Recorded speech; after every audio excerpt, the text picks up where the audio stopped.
everyone. I'm Engineer Zahraa Ali, a Research Associate from Kuwait Institute for Scientific Research.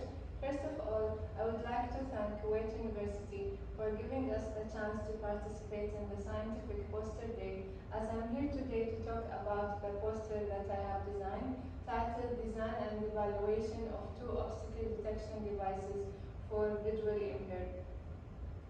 The poster consists of 7 sections: the abstract, introduction, objectives, methodology, results, conclusion, and references. Mainly, it talks about a study of 2 obstacle detection devices, a belt and a stick, that were designed and developed for obstacle detection in the path of visually impaired people. We know that visually impaired individuals mostly depend on the white cane or a guidance to move around or to navigate a path. With the new technology around the world, although there are many smart devices on the market, for example the electronic traveling aids, the ETS, like the mini guide, smart cane, ultra cane, and the laser cane. However, these smart devices are expensive on the market, and most visually impaired people cannot afford it. So, the main objectives of the study were to design and develop an electronic devices for obstacle detection in the path of the visually impaired that are cost-effective, portable, easy to handle, and do not require an internet connection. And then to compare these 2 devices in terms of usability and accuracy.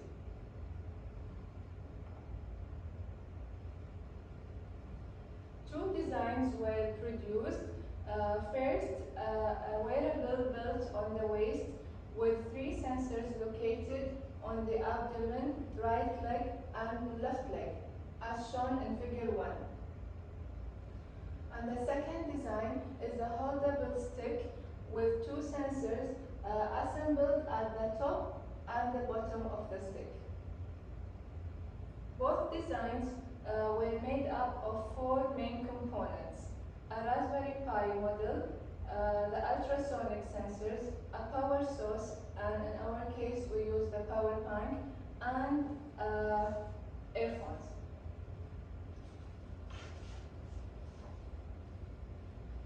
The design works as follows, as shown in figure 3.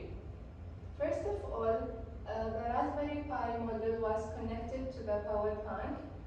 Second, the ultrasonic sensors were connected to the Raspberry board and programmed to detect the obstacles around the user for a distance up to 80 centimeters.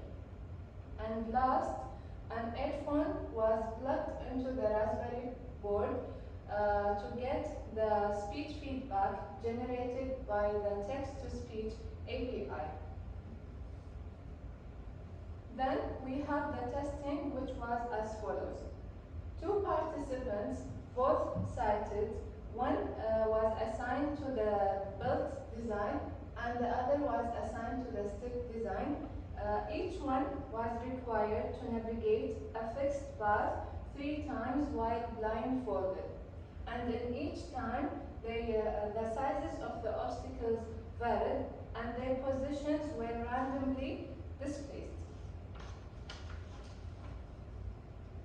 And after testing, we have our main results, which is shown in figure 5 and 6. As we can see from the figures, the main results was that participants assigned to the belt design consistently had less obstacles than participants assigned to the stick design.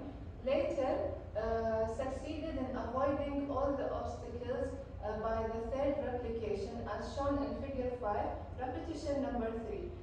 We can notice that in repetition 3, the number of obstacles hit was 0.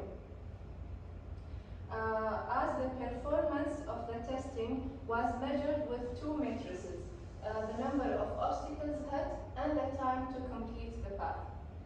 Conversely, participant holding the stick consistently took less time to complete the path than the other participant with the belt, as shown in figure 6, repetition 1, 2, and 3. As we can see here in the blue column, participant with the stick took less time to complete the path in each time. The two devices successfully warned participants about the obstacles on their path by the earphone. When one of the sensors detects an obstacle in the path of the participant in the range of 10 to 80 centimeters, the system notified the user about the obstacle position. Instead, if the obstacle was out of the range, which means greater than 80 centimeters, the system remained silent, means the path is clear. This is tabulated in tables 1 and 2. As we can see, table 1 is the output obtained from the stick design, and table 2 is the output obtained from the belt design. To conclude the discussion about the poster, I can say that the belt was better at avoiding obstacles than the stick. However, the stick led to shorter navigation time than the belt. And from participants' point of view, the stick was more user-friendly than the belt because it was easier to handle and its design required less sensors to be. And for future work, we are looking forward to upgrade the two designs. I would like to thank you for watching and listening.